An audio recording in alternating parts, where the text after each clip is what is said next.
Last Sunday, the Aiken County Sheriff's Department lost one of their own.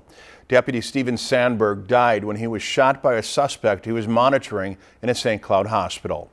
Thousands gathered in Aiken today to pay tribute to Sandberg. Logan Gay has more. This was not Steve.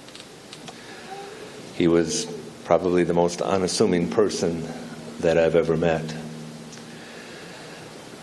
Sorry, buddy, you've earned all of this and more for your service and your sacrifice. An emotional farewell for Deputy Stephen Sandberg, who was remembered today as a quiet person with an inner strength. More than 3,000 people, including 2,000 law officers, packed Aiken High School to pay respects.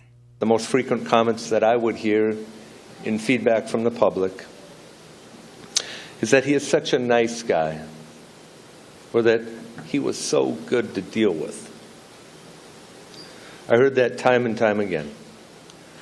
Collectively, what they were all commenting on is his deep-rooted caring and compassion that he brought to those people involved in those difficult situations. Sandberg left behind a wife, Christy, and daughter, Cassie, spoke at today's service. Now, I want you all to understand the reason that I can physically be up here right now reading this for you today is because of the strength that he instilled in me.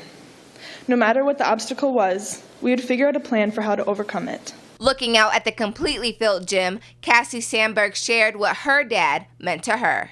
One thing I've always been so proud to hear is when people say to me, "You sound just like your dad," or "You look so much like him." When we'd sit on the couch together at my grandma's house, she'd say, "Cass, you and your father are two peas in a pod." Out of his numerous roles, his favorite was being my father. But to me, he wasn't just my father. He was my best friend.